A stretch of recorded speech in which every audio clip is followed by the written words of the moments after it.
Halo, apa kabar? Asik nih, malam-malam bisa lagi ngobrol lagi dengan Bung Rocky Gerung. Bung Rocky, Presiden terpilih Prabowo Subianto kembali menyinggung adanya orang yang ingin memisahkan dia dengan Presiden Jokowi, memecah belah lah begitu ya.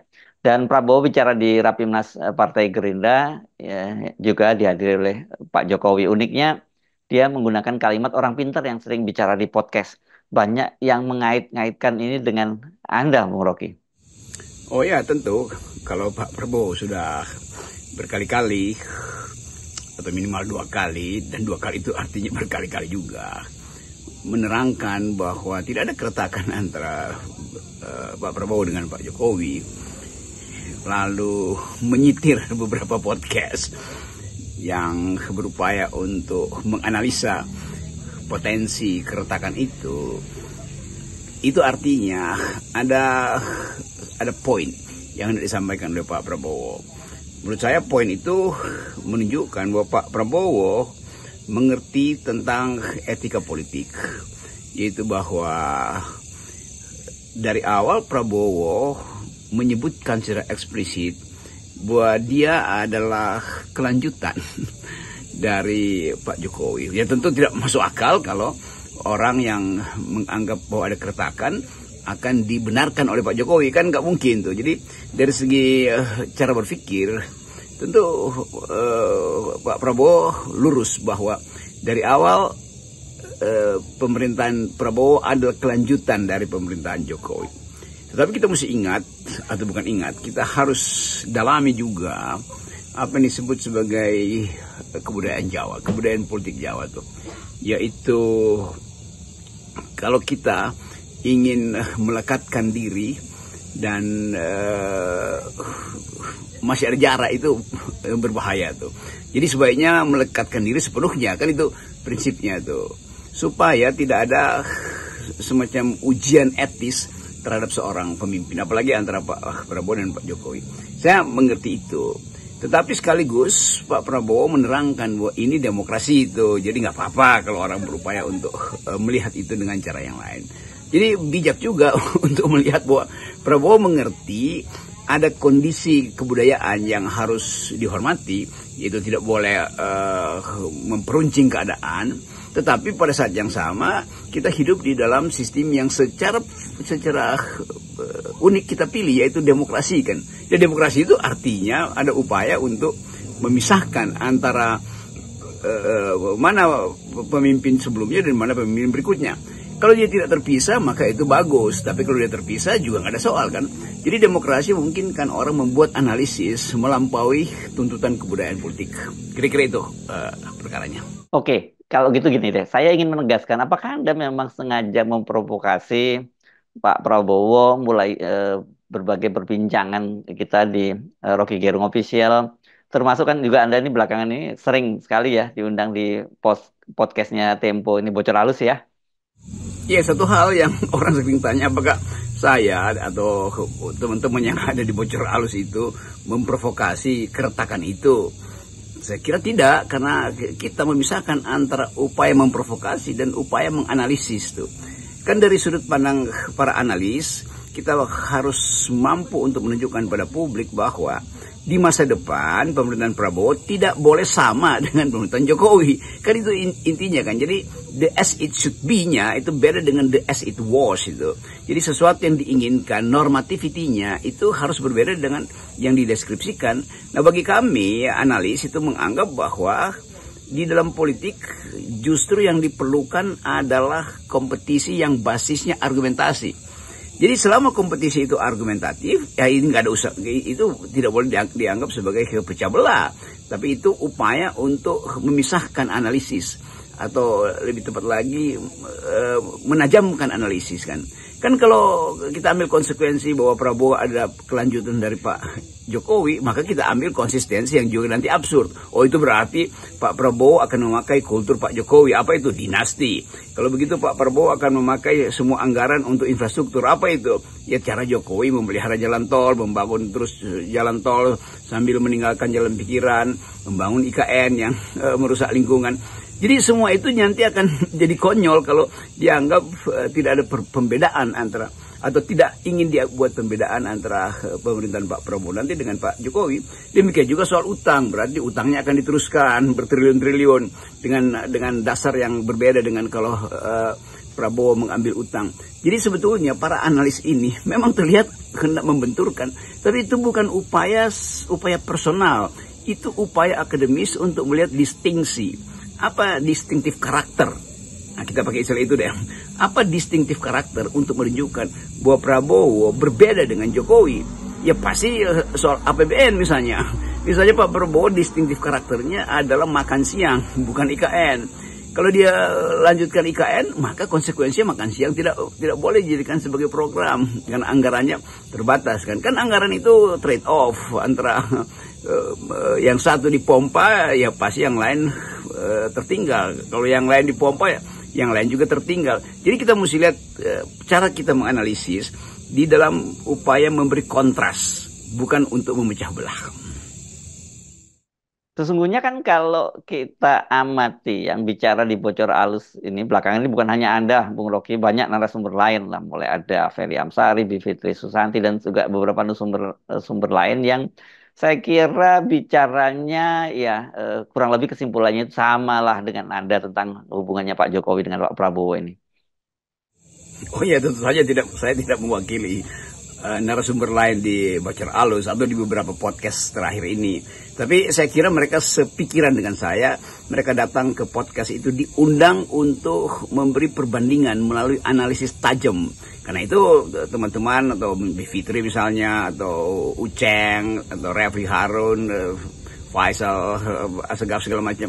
Kan semua itu adalah orang yang menunjukkan kualitas berpikir, bukan kualitas dendam. Itu bedanya tuh. Nah, orang yang mau pecah belah pasti punya dendam. Saya kan nggak punya dendam tuh pada Jokowi dan pada Pak Prabowo. Saya tetap menghormati kedudukan privat mereka tuh. Tetapi kalau soal publik tentu kita tidak boleh sekedar mengasuh dengan eufemisme sopan santun. Karena ini urusan publik itu harus tajam itu. Orang akan tagih misalnya apa yang akan dilakukan oleh Pak Prabowo setelah di pemerintah terhadap kasus-kasus yang mungkin, kita pakai istilah, mungkin diajukan oleh masyarakat sipil, yaitu kasus-kasus ekonomi, politik, sosial selama ada selama pemerintahan Pak Jokowi yang 10 tahun itu. Kan itu juga mesti diterangkan oleh Pak Prabowo. Dan itu tidak mungkin disembunyikan tuh. Kenapa? Ya karena Indonesia udah terkait dengan perjanjian-perjanjian internasional yang menyangkut isu korupsi misalnya, menyangkut isu lingkungan. Kan kita harus comply dengan global imperative ini, value di dalam sistem global kita tuh, yaitu keterbukaan informasi. Jadi sekali lagi saya nggak merasa bahwa dituduh memecah belah, karena saya dari awal sudah memilih posisi untuk memberi kritik. Nah, memecah belah itu artinya ada orang yang sengaja mengincar kekuasaan supaya mendapat keuntungan dari politik divide et impera ini. Saya nggak ada dalam posisi itu. Justru Pak Jokowi yang bagi saya itu mempunyai sifat divide et impera itu, yaitu memecah belah. Golkar kan dipecah belah, semua partai politik dipecah belah tuh, PDIP dipecah belah, Demokrat nyaris terpecah belah itu, PAN juga begitu tuh, PKB sekarang dipecah belah, apalagi coba P3. Jadi Jokowi sebetulnya yang punya traits untuk memecah belah itu. Demi apa ya? Tentu dalam upaya taktik untuk pengendalian kan. Hanya itu keterangannya. Jadi sekali lagi saya terima keterangan media massa yang seolah-olah menuduh saya memecah belah. Enggak lah, itu urusan saya urusan dengan metodologi, urusan dengan argumen, bukan dengan sentimen. Oke. Selain mengulang narasi soal adanya orang yang ingin memecah belah hubungannya dengan Pak Jokowi, saya sih mengamati Pak Prabowo belakangan ini terlihat sangat gembira dan sangat sering melucu dalam pidato-pidatonya itu. Dan kelihatannya ini ya mungkin boleh kita sebut semacam euforia ya setelah percobaan ketiga kalinya, bahkan keempat kalinya kalau dengan sebagai wakil presiden, sebagai calon wakil presiden maksud saya. Akhirnya Pak Prabowo itu kan berhasil meraih posisi sebagai presiden. Saya kira Pak Prabowo lagi menikmati ya euforia karena beliau harus menerangkan semua hal di dalam keadaan penontonnya banyak itu kan. semua kongres kan atau peristiwa partai yang dibuat secara terbuka itu banyak penonton, dan penonton pasti bertepuk tangan kalau Pak Prabowo mengucapkan kalimat yang nadanya sangat intelektual, tapi di situ ada keunikan juga, jadi dia melucu juga kan. Dan itu saya kira tradisi seseorang untuk menikmati sesuatu yang baru dia peroleh. Tapi bahkan ketika kalah Pak Prabowo kan tidak menunjukkan sifat melucu yang berhenti kan. Ya anggap aja dalam persaingan 2019 kemarin beliau kalah, tapi tetap kelucuan itu muncul di publik. Jadi figurisasi politik melalui bahasa tubuh Pak Prabowo harus kita terima juga secara mendua, bahwa dia atau beliau itu berupaya untuk menjaga momentum, jangan sampai momentum transisi ini tercemar oleh politik divide et impera. Saya kira enggak ada orang yang menginginkan itu tuh. Tetapi juga pada saat yang sama Pak Prabowo mengerti dia sudah masuk di dalam era baru demokrasi itu. Dia mendirikan partai politik, artinya dia ingin bertanding secara argumentatif melalui pemilu. Nah, pemilu itu adalah kompetisi semua hal tuh, kompetisi politik, kompetisi bahasa tubuh, kompetisi moral, kompetisi etik segala macam tuh.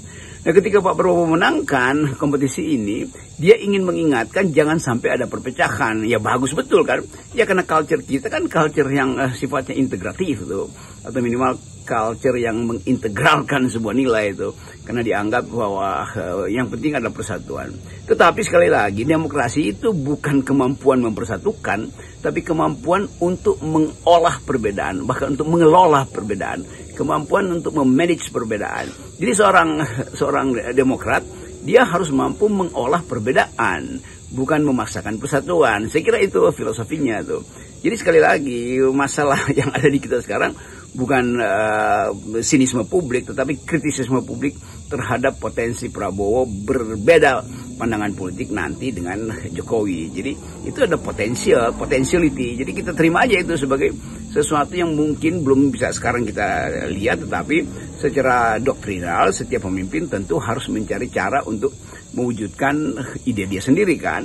Dan itu yang kita sebut the authenticity of a kind of leadership itu. Jadi kepemimpinan yang kita sebut sebagai kepemimpinan itu kan upaya untuk memberi jalan pikiran baru, bukan meneruskan jalan pikiran lama.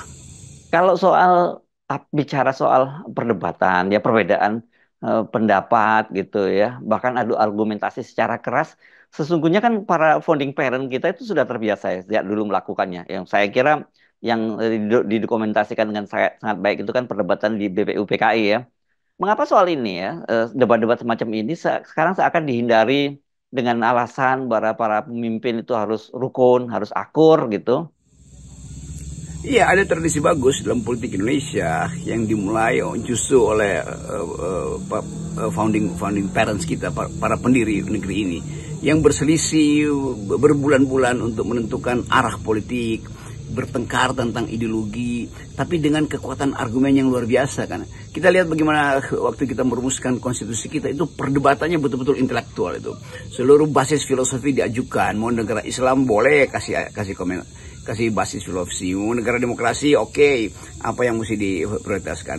Mau pakai bahkan sistem balik ke sistem kerajaan, ada yang menginginkan itu, dia kasih proposal pikirannya itu. Jadi kita lihat bagaimana upaya bertengkar itu adalah hal yang biasa sejak dari zaman awal kemerdekaan kita. Lalu berangsur-angsur masuk dalam politik pengendalian tuh, demokrasi terpimpin, demokrasi orde baru. Lalu kita kembalikan itu kebiasaan itu di era reformasi. Jadi kita harus bertengkar, tetapi dengan kekuatan argumen, bukan dengan sentimen. Saya kira itu pesan yang harus diingatkan pada publik, bahwa upaya untuk menghasilkan kembali bangsa yang kuat harus juga dalam rangka mempromosikan kemampuan berargumentasi. Nah, jangan anggap berargumentasi itu adalah upaya untuk memecah belah. Justru argumentasi itu akan mempertajam alasan kenapa harus berbeda atau kenapa harus bersama-sama. Kan itu intinya kan, antara musuh dan sekutu itu semuanya tergantung dari perspektif akademis kita tuh. Kalau kita masukkan kepentingan personal kita lah, itu jadi soal sentimen dong. Kan politik nggak boleh ada yang kita sebut sebagai dendam personal. Salam akal sehat, salam 0%. Itu yang saya maksud.